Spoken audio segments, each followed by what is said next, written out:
Okay guys, today I wanted to give you guys a little tutorial on how to find the best laptop for you. And by the way, of course, I will also release another video giving you a tutorial on what you would want out of a gaming PC. Now, first of all, when you're buying a PC, obviously you've come to the wrong place if you're just looking to buy something for work. Because then you just need something with a decent amount of storage and a decent amount of processing power. So, if you're here for that, then get the fuck out. Now, if you're looking to spend a bare minimal amount and you're not looking for anything spectacular, I recommend getting something with at least 6 gigabytes of RAM, at least a 750 gigabyte hard drive, something that compares to the NVIDIA Graphics 620 or 630 graphics card or the Intel HD Graphics 4400. Maybe the 4000 if you're not looking for maybe medium settings, if that can pull that off. You want definitely a quad core because single cores are just shit, and dual cores can be okay for sometimes. Dual core, if you get a dual core one, I don't recommend it, but if you do, get one that's an Intel processor. Because honestly, well, Intel, let's say you have a 3 gigahertz processor and a AMD 3 gigahertz processor. For some reason, the Intel processors are still a little bit faster. I don't know why.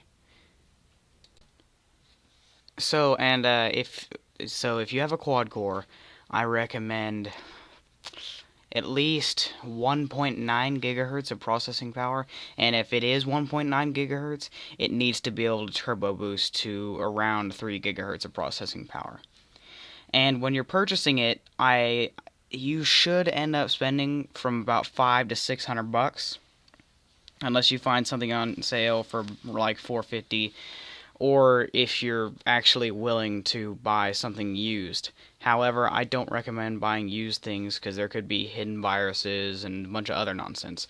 So I highly recommend not buying something used. Now, if you've got a good amount of money to spend, I recommend buying something similar to one of the two laptops I have. For example, my good laptop has 8 gigabytes of RAM, a 1 terabyte hard drive, and I have the Intel Graphics 4600. Now, I recommend getting something similar to the 4600. I recommend nothing less than a terabyte of hard drive memory, and I do recommend flat out 8 gigabytes of RAM, and it needs to be a quad core. I also recommend a 2.5 gigahertz turbo boost to 3.5. And then for that, you're going to look to spend about $600 to $700. And for me, I was able to get mine on sale, and I got mine for like $680 total with taxes and all. So, mind you, those variations, that's without tax. I will leave links to in the description for decent enough laptops, and then laptops similar to what I have and my laptop. Now for the brands of laptops. I recommend getting, like, my personal favorite brand for laptops is Toshiba. They make good equipment, it'll last you a long ass time, and if you have problems with it, they're a lot better than other companies about helping you with it. And Asus is usually pretty good about their computers, although sometimes they're a bit lacking in processing power. Their graphics cards are usually pretty good, so pay attention closely whenever you're buying an Asus. Well, pay attention closely for any laptop you buy, but that's not the point. Now, for Dell. Dell can be a good brand, however, it's usually too expensive for what they're giving you. It's just like this would be something you'd see for like a $400 PC, and then you're spending $500 for it. It doesn't make any sense. HP, they might be okay if you buy a higher end one with mostly good reviews. And for Alienware, fuck those dudes. Just fuck those dudes, okay? Don't ever buy an Alienware. They overcharge the shit out of you for something that you'd normally spend $500 to $600 on. It's horse shit. I would no, just don't ever buy an Alienware unless you can. It's just something you're gonna resell. Just don't buy it. Now, last note on this. Backlit keyboards, they are not necessary. However, they are really nice.